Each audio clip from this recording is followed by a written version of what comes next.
Hello and thanks for joining the midweek edition of Journalist Hangout. I am Veronica Danik-Boy. Today on the program, Red Cross, NGOs outraged over killing of Hauwa Liman, demand action from federal government as Senate plans talks with security chiefs over abductees. Governor Umahi endorses Obi, but says Southeast leaders not consulted before choice was made. And later on the show, Pengasan wants federal government to resolve wage impasse before November. I will be hanging out with Babajide Kolade Otitoju, Gani, Kayode Balogun, and Dari Odufowokan. Thank you, gentlemen, for coming on the program. Thank you. Well, Journalist Hangout starts now.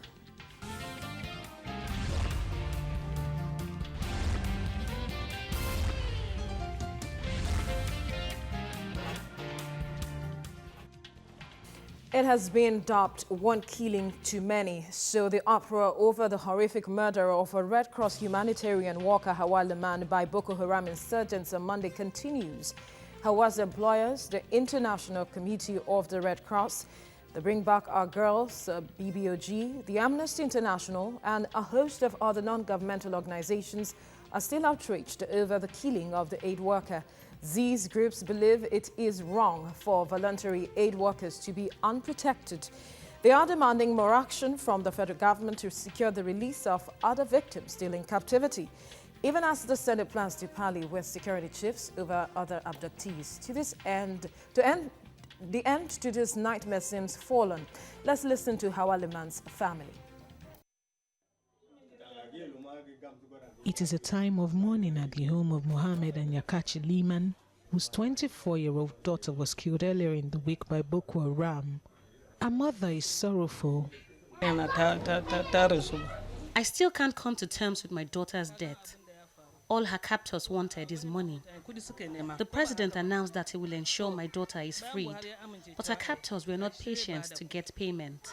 The period President Buhari made the announcement and the time she was killed was very short. These are women and aid workers who should have been spared. Her sister can't seem to stop crying, and her father says she wanted to serve humanity. I remember her for her kindness, for her humility, and for her. In fact, I don't just. She was a kind daughter, and I will remember her forever. Liman and two other aid workers, Alice Loksha and Saifura Husseini, were abducted from a displaced persons camp in Ran, about 170 kilometers from Maiduguri in March. Husseini was killed last month. At the time Liman was about to be kidnapped, she sent this WhatsApp audio message to a friend.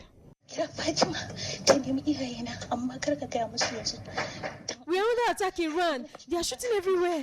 Please, pray for me. Please go and tell my parents that I'm in trouble. Please, look for Fatima and tell her they are taking us away. They have entered here now. She was killed after a deadline set by a Boko Haram splinter group expired. A senior official of the Red Cross says the body decided against paying ransom, as it would set a dangerous precedent for the 16,000 aid workers it deploys in 80 countries. They have always demands, and they know worldwide that we cannot pay. We can't pay ransom. If we started doing this, imagine what would happen elsewhere. We would be a target everywhere if it was known that the ICRC or any other humanitarian organization would pay for their staff. That would be disaster. A memorial altar has been set up for Liman at the headquarters of the International Committee of the Red Cross, and the humanitarian body says it has no plans to suspend or withdraw its operations in northern Nigeria. A really sad one, the agony of a parent, Jide, but the terrorists had initially written a message in blood when, according to them, the government wasn't paying them attention and they promised to take the life of another worker within a certain period. Could this have been averted? Could the killing have been averted? Yeah, we could have been averted if we agreed to their demands, but you and I do not know what those demands are. Yeah. And the terrorist group did not communicate its demands to anyone.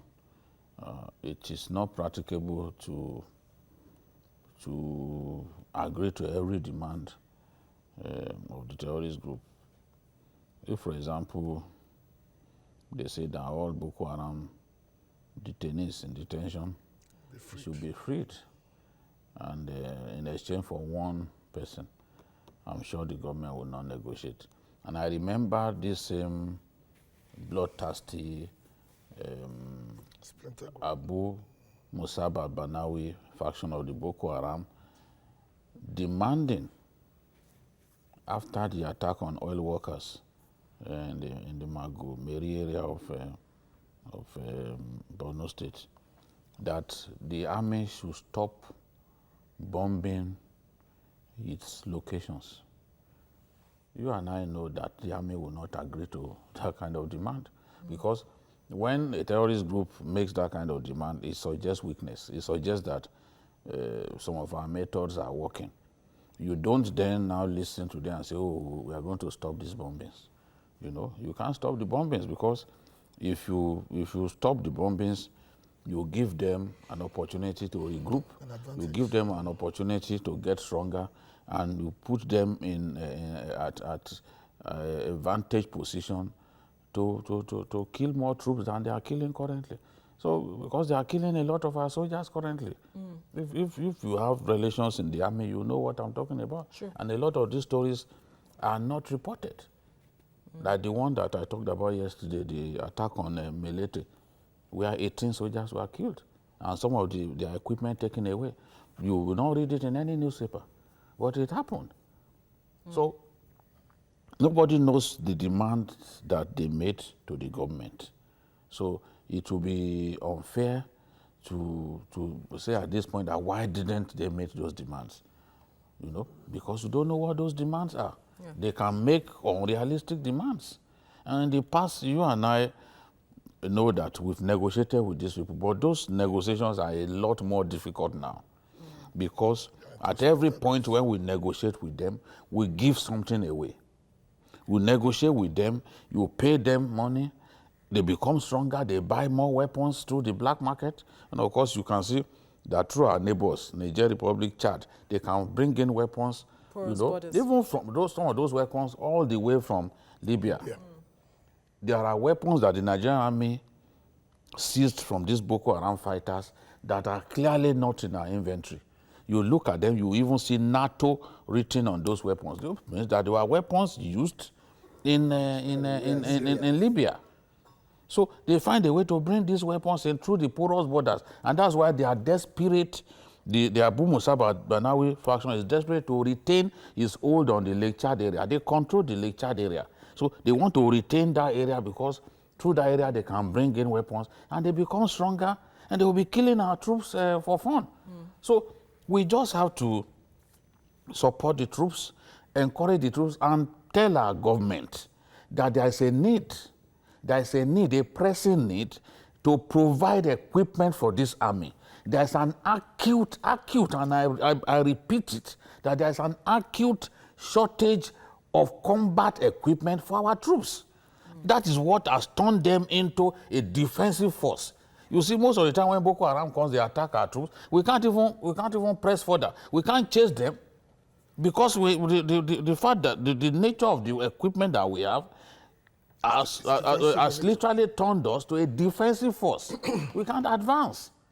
All of those attacks that you've had in recent times, how many of them were we able to launch serious counterattack and stop these boys from escaping? No, they just come, they outflank our troops, they cause a dislocation. When they cause the dislocation, they start shooting and shooting. Look at one of the strategies that they used the other day.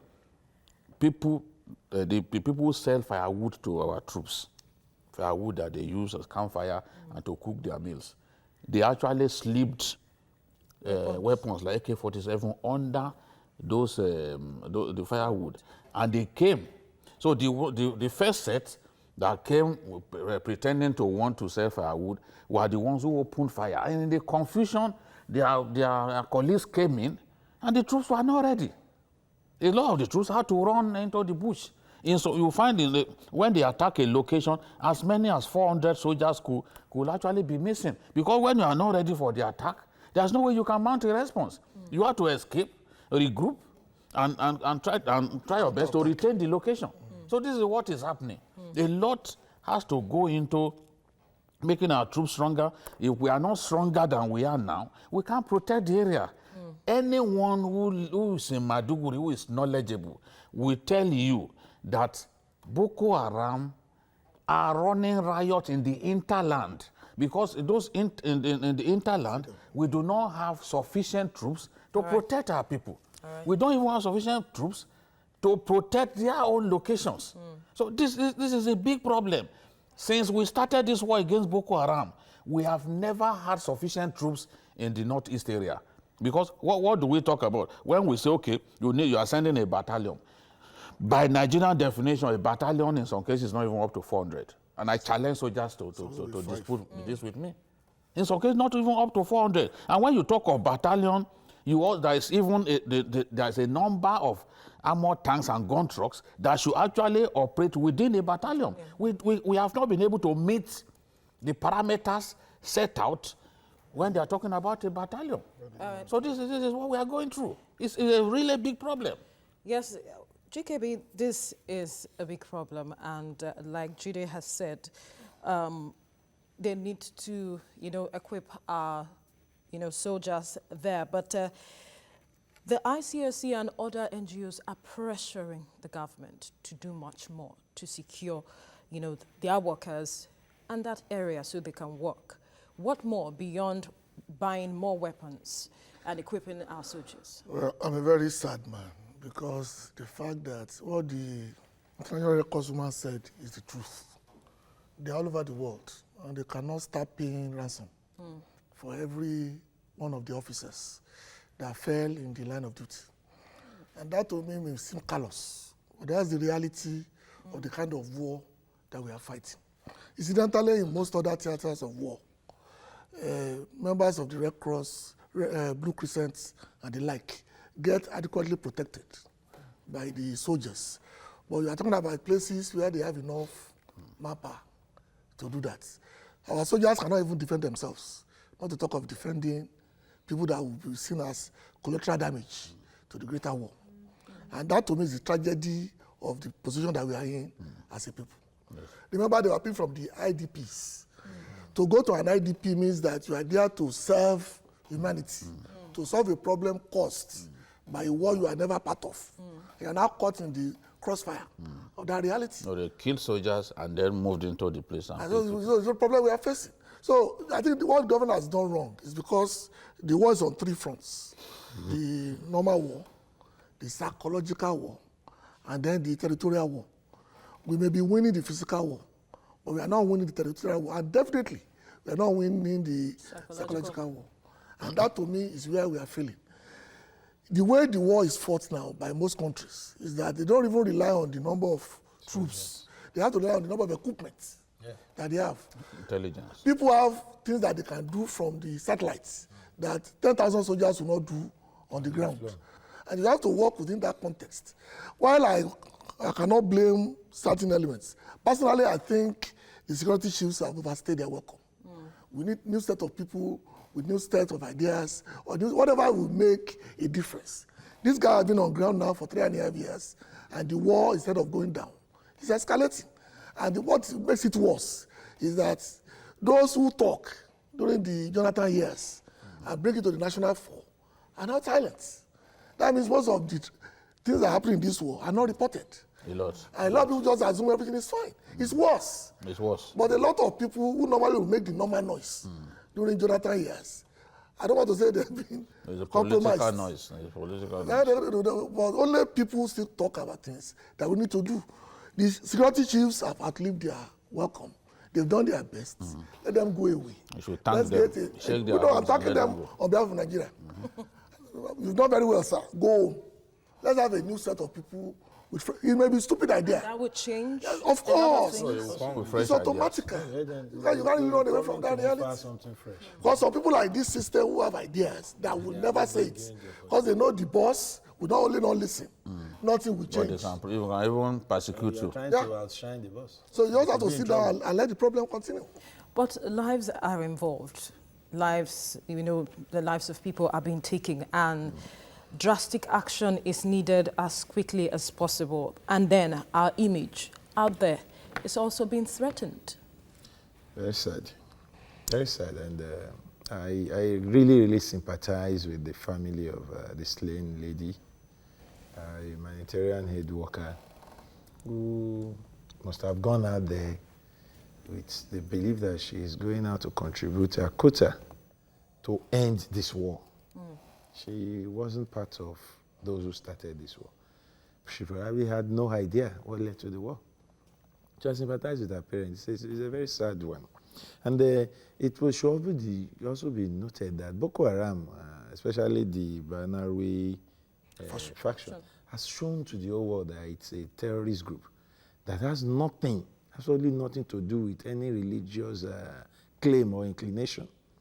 With the series of killings it had engaged in the last few months, it has thrown all caution to, the wind in its pretense that it's fighting a religious battle. And that should be clear to all. And it's on that note that I will want to sincerely tell our government that more needs to be done to end this war. This war is fast becoming an embarrassment to not just the country, but to all the administrations that have been coming and going while this menace lasted. They spoke about the need for more ammunition, weapons, and equipment. I don't think we need to continue to talk about this all the time. We have people saddled with analyzing or appraising this ongoing war and knowing what should be done. Is it that they are not working, or they are seeing this thing and they are not ready to talk about it? If you could quickly hold the thought, we have Charles on the line calling from Lagos. Charles, go ahead. Good evening, gentlemen. Good evening. And ladies. Hello? Go ahead, we can hear you. Good evening. Yeah, my name is Charles. I'm calling from Lagos. What I want to say is an issue of brothers on this Boko Haram regime. I think from the things when Jonathan was there and President May, they know have they been able to find out who are the sponsors of Boko Haram? Some people in Nigeria are making money from this and are benefiting. The government should be able to put their feet on the ground, identify those who are financing these people. All the vehicles they are using, don't they have any engine and chassis number? Every time they will tell us that they've arrested the Boko Haram commander. Does it mean that they don't expect any information from all those commanders? Charles? All right, thank you for your contribution. Go ahead, please. Yeah, so, like I was saying, there is need to do more. For example, we keep talking about having little victory, then these people come again and overrun us.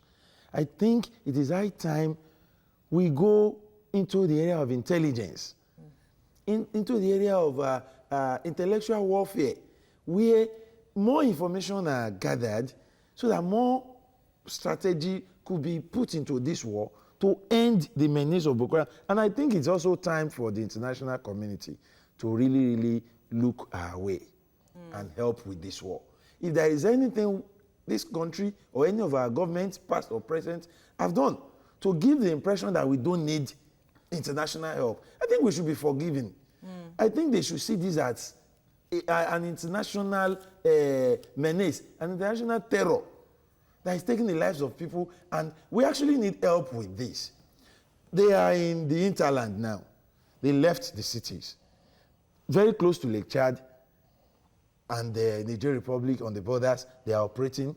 Our soldiers are not equipped enough to go after them that far, and where they can go that far, these people seem to know the terrain.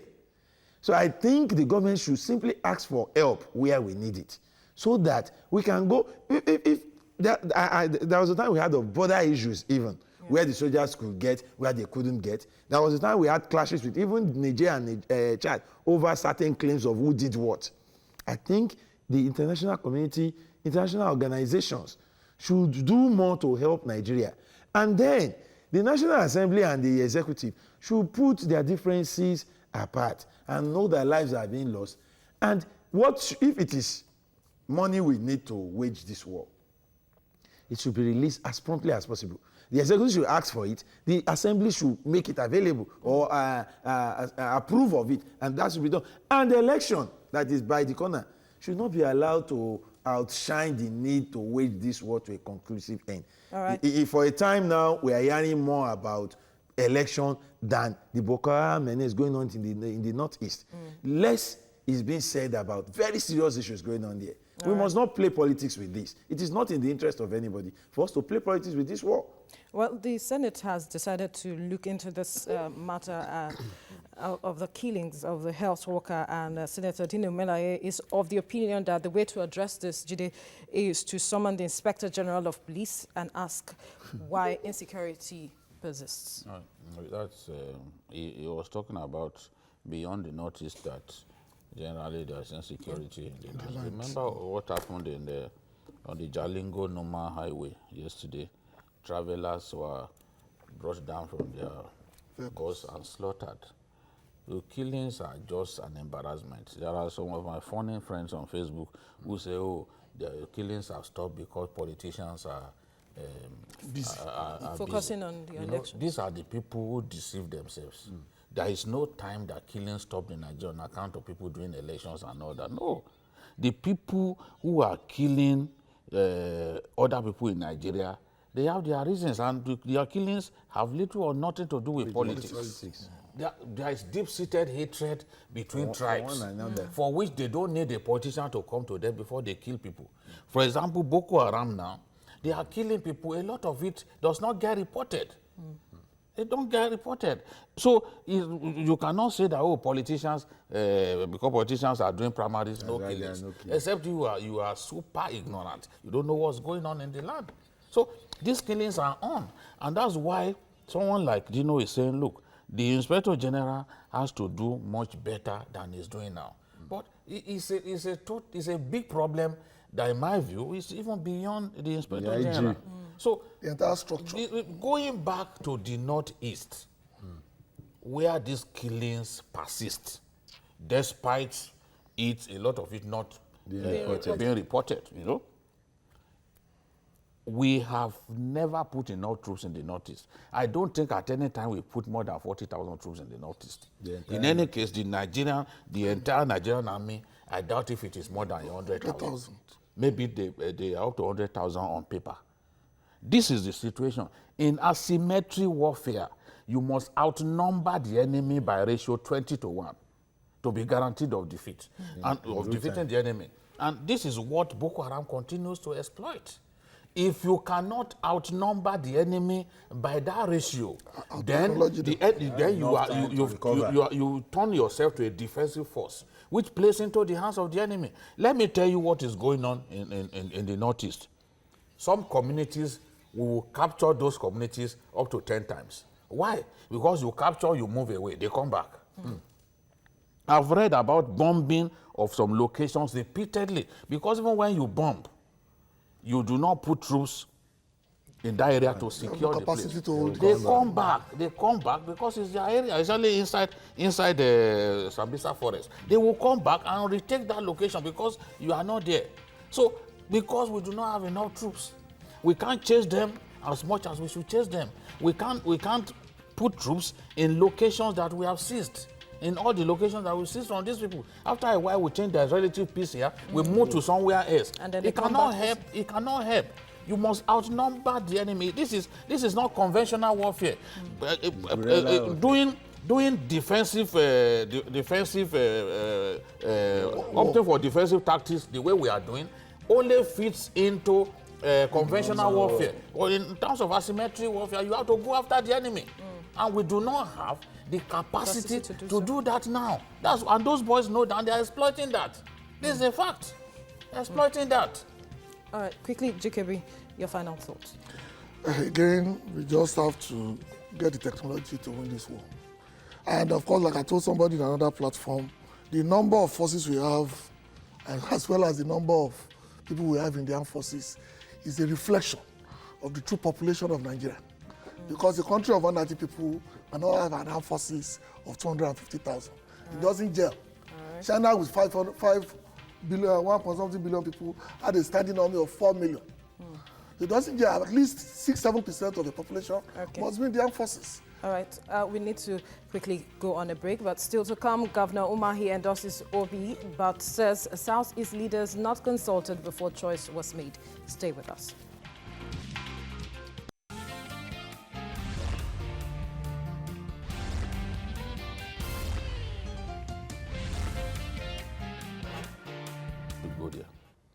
Well, the end to a means and the means to such an end most times do not always concur. But often the end is what matters in difficult situations. Leaders of People's Democratic Party, PDP, in the Southeast are faced with such a dilemma over the choice of one of their own as vice presidential candidate for the party. Opinions are divided in the zone over the manner of selection of former Anambra Governor Peter Obi as a running mate to PDP presidential flag bearer Atiku Abubakar.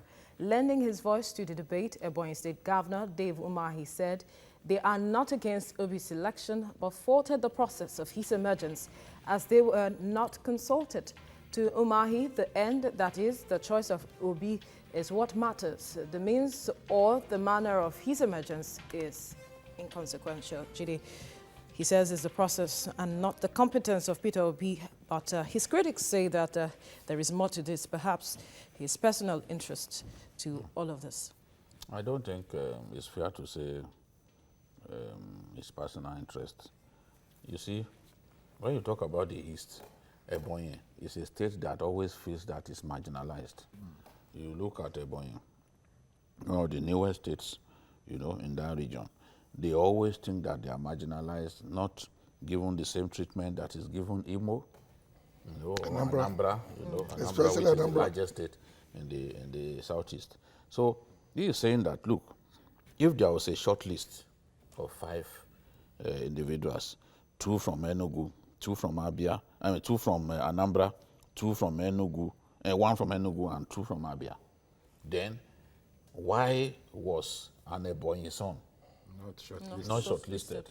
Or why was an Imo son not shortlisted? So if out of 3 states you had 5, the short list was 5. 1 in Enugu, 2 in Abia, and 2 in Anambra.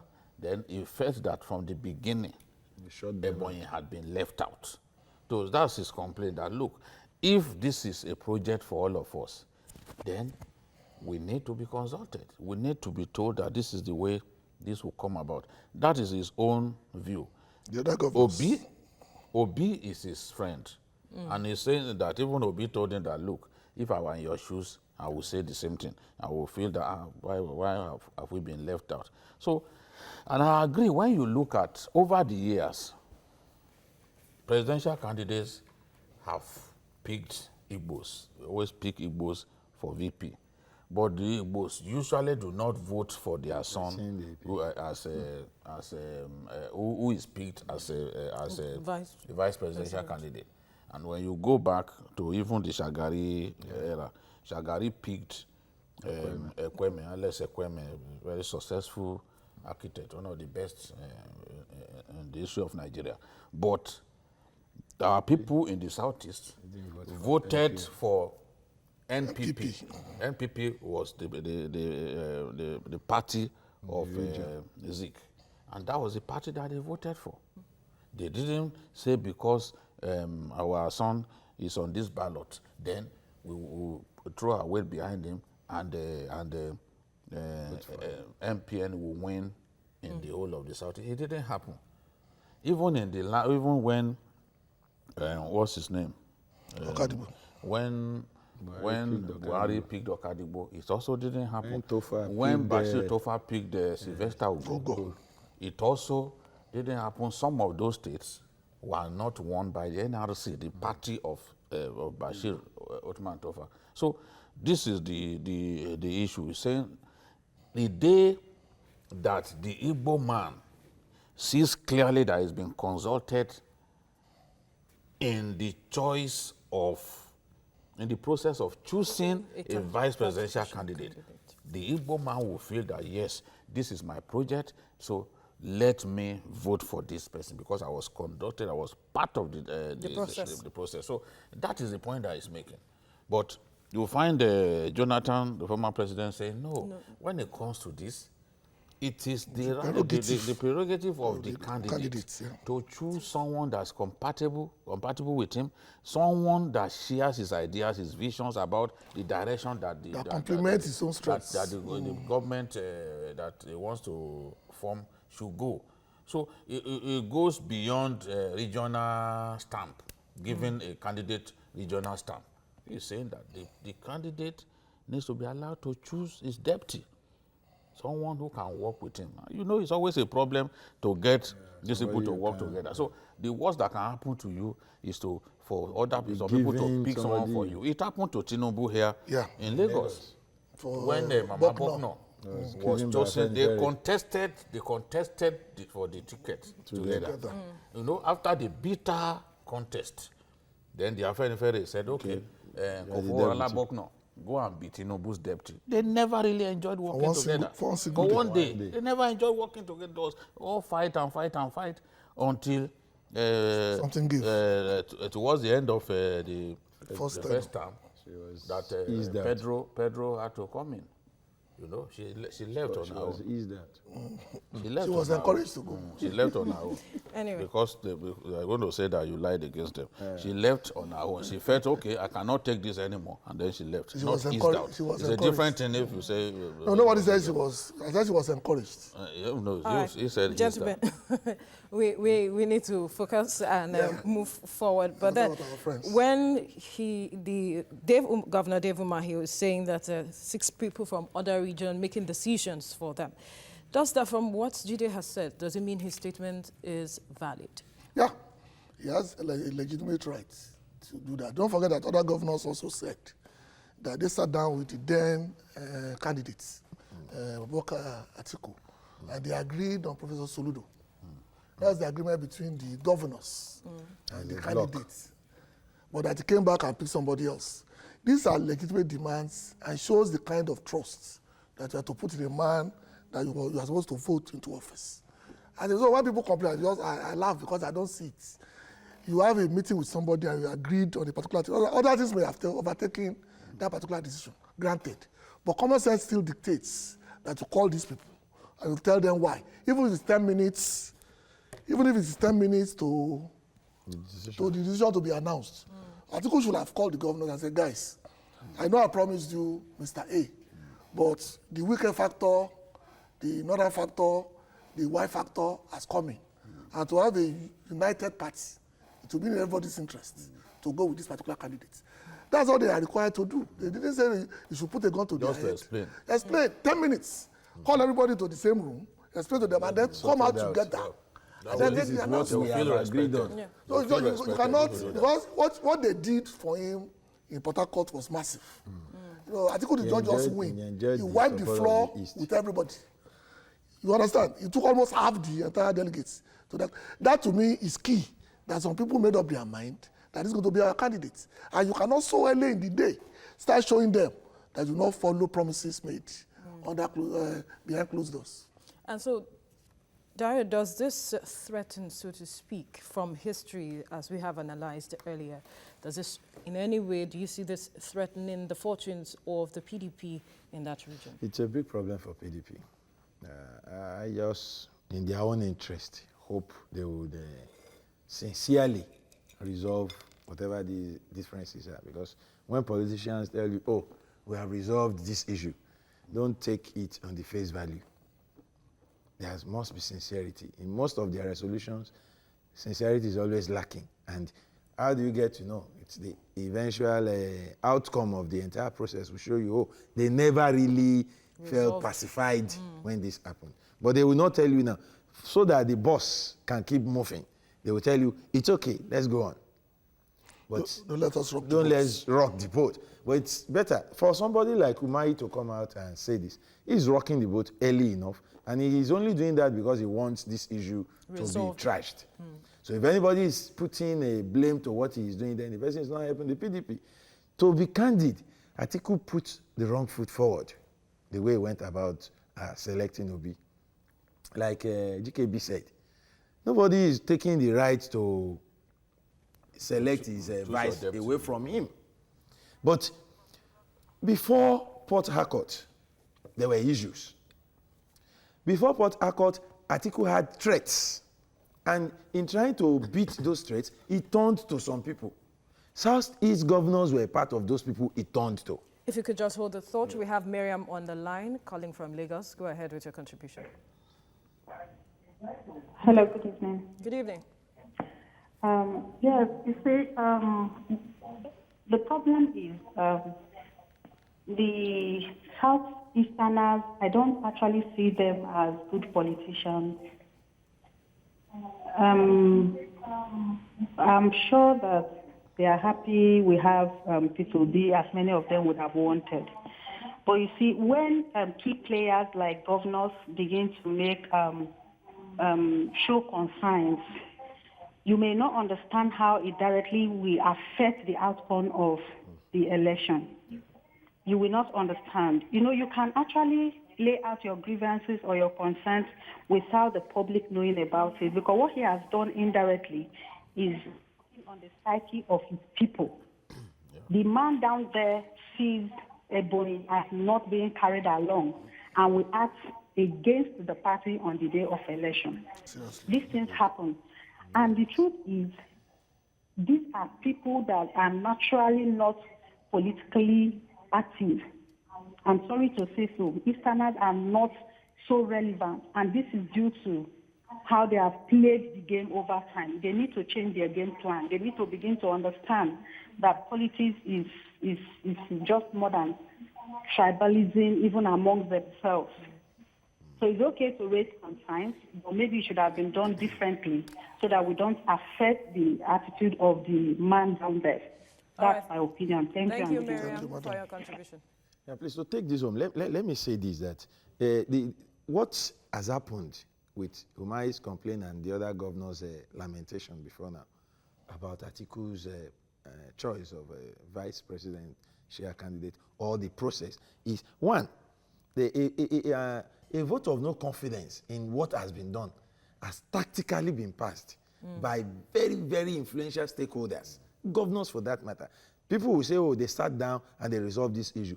But some of their followers, the electorate, the voters in the Southeast, will take this thing to heart and say, he even wanted to choose one of us, he did not consult our leader. That is one. Secondly, they have found a way of creating distrust for Atiku in the Southeast when they said, we sat down with him, we agreed on Sholudo, but he came back behind us and picked someone else.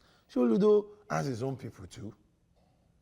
There are those who feel that, oh, these Northerners or this Atiku man have started again, so he wants to choose for us.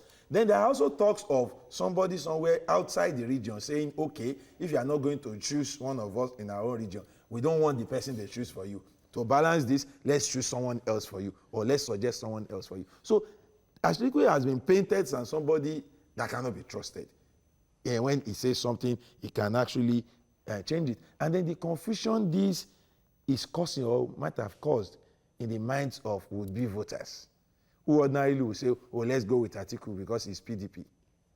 Now, if their leader, a governor, for instance, came out to say, I can no longer trust this man, we said this, is doing this. So to say this will not have effect on Atiku's chances in the Southeast, a region he wants to pocket, a region he wants to take as a block to balance what will come out from, what will obviously come out from other region is a lie. He is obviously going to feel the impact, huge impact of this confusion, that the process, the manner in which he picked his deputy is generating. All right, quickly, Jide, before we move on to the next topic. Like Miriam has said, perhaps he could have addressed this issue in a different way, speaking about the marginalization and all of that, because some have seen that saying that this statement is only showing that the Southeast is divided. But the Southeast is divided in many ways. It is the Southeast that you go to that some people will say, oh, you've worked in Anambra for 25 years, but you are not from Anambra, it's your husband that is from Anambra. Therefore, go back to your home state. It's happened. Even during, I remember when this man was governor of Abia, Ochendo Global, Theodore. It happened. And people from other states, eastern states, not Yoruba people, not Ondo people, not Yoruba people, people from southeast who are from, they speak the same language. They said, oh, you are not from this state. Okay, we don't want people who are not from our state to work here. And then they said they should go back to their home state. You can imagine if you got married to someone from that state, you've lived a substantial portion of your life in that place. Where do they want you to start from? So there are things that divide them, and it's unfortunate that this one has happened to, but Atiku has to now do his best to mitigate the damage that this has caused. Yeah. You can see that in recent days, some groups within the Southeast have been coming out to say they've endorsed Obi. Yeah. You see the even Masob, they'll come out to say we endorse this man. Maybe if they can do that consistently and he talks to the people, he engages with the people a lot more, then they will see the need to still trust him and give him their vote. I still see him doing very well in the South because Southeast, because that is the Southeast have always voted for the PDP. For the PDP. All right, let's quickly move forward. To be or not to be seems to be the question on the lips of workers as the federal government and organized labor continue to dilly-dally on the exact amount for a new minimum wage. As these negotiations linger, workers are becoming worried as their patience is beginning to run dry. Oil workers under the aegis of Petroleum and Natural Gas Senior Staff Association of Nigeria, PENGASN, have called for quick resolution of the impasse. The body, through its national president, Olabode Johnson, wants the federal, state, and organized labor to resolve the differences and give Nigeria a new minimum wage before November. But after the September deadline lapsed, will November be feasible, GKB? No, it will not, for obvious reasons. As you said on this program before, the minimum wage is like a Damascus sword hanging over the governors. They want to win elections and they cannot afford the new national wage. So they are going to drag their feet for as long as practicable to ensure that they have their cake and they eat it as well. And we said it on this program countless times, that the way Nigeria is structured does not really support this kind of arrangement. But having said that, we have to realize the fact that the value of the Naira, when this government came in, has dropped by as much as 60%. That means somebody earning 100,000 in 2015, based on what you can buy in the market, is definitely earning about 30,000 right now in absolute cost. Yeah. So which is different from the figure. And so there is an urgent need to get a new minimum wage out to assuage the demands of our people, because there's really hunger in the land. We can't pretend about it anymore. Things are really that bad. People that normally are protected by the middle class nets has fallen through to the lower classes, and you know those kind of people are even more dangerous. And even those who now make money hanging around politicians, that has now dropped by 80%, because most of those pretenders are gone. Yeah. So only those who are serious are left, and there's only so much that they can take care of within the context of no matter how much money they have.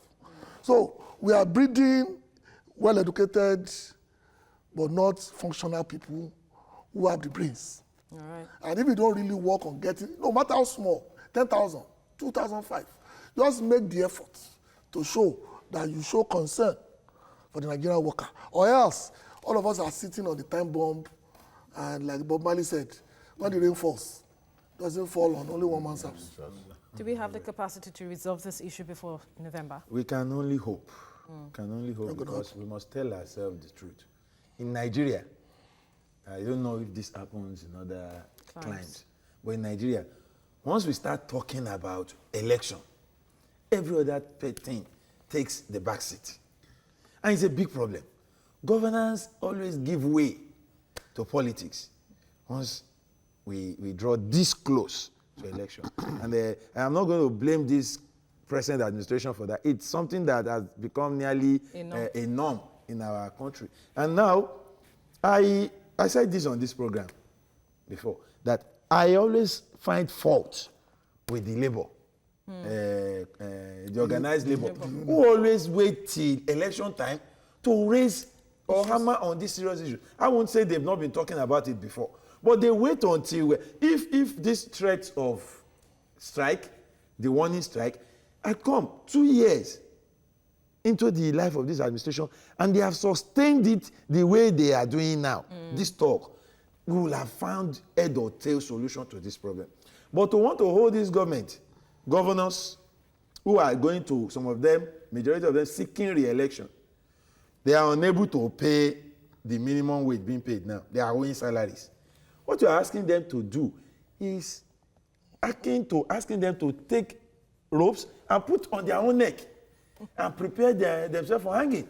Because if they win re-election, they will have to come back and look for double the amount they are unable to pay now. While I am not excusing them, I am saying we need to be practical. The timing of these demands make it very, very unrealistic and difficult to meet for these politicians. But there is a challenge in the land. Salaries have to be increased. The salaries have to be increased. Salaries should have been increased before now. Yeah. Let's be realistic. Salaries should have been increased before now. Asking any government to add this demand for increment in salary to the struggle to get re-elected is like asking somebody to write in a notebook without opening the cover. And I don't see how this can easily be done. I'm not saying it cannot be done, but it's not going to be an easy task for either side, both the organized labor and the government, to resolve this issue. Because labor feels, especially the followers or the members now, feels this is our best time to get this done. Government feels this is the best time to escape this sword of Damocles. So how do we resolve this? Perhaps Jude might have a different view, because this is a constitutional matter, and it seems we don't like taking matters of such seriously. No, there's no way I will blame Labour for what's going on. I know when the president inaugurated the tripartite committee, after they inaugurated it, it took 3 months before they sat down to have a meeting. Is it Labour that is to blame for that? And then by themselves, with their own mouths, they said, look, by August. We are paying. August came, we do not have a minimum wage left. We moved to September, we do not have a minimum wage left. And the Labour minister complained that they were finding it difficult to get governors to even sit down and agree. Elections had not come. Primaries had not come at that time, when these governors simply didn't have the time to come and sit on that committee, because every region, every geopolitical zone produced one governor to sit on that tripartite committee. But they didn't make themselves available. And there's no way you can come up with a minimum wage without bringing in these critical stakeholders like governors into the mix. For example, the federal government could say, okay, our own, we've agreed to pay 24. But the Constitution says there shall be one minimum wage, which will apply to the private sector, to the federal and state and local government. So the issue is, these politicians have handled the matter of workers' minimum wage with levity. And it's understandable. Those who find it difficult to even pay minimum wage, that same minimum wage of 18,000, there are governors who are unable to pay as we speak. There are many governors who are owing salaries. Some owing 2 months, 5 months, 7 months, 9 months.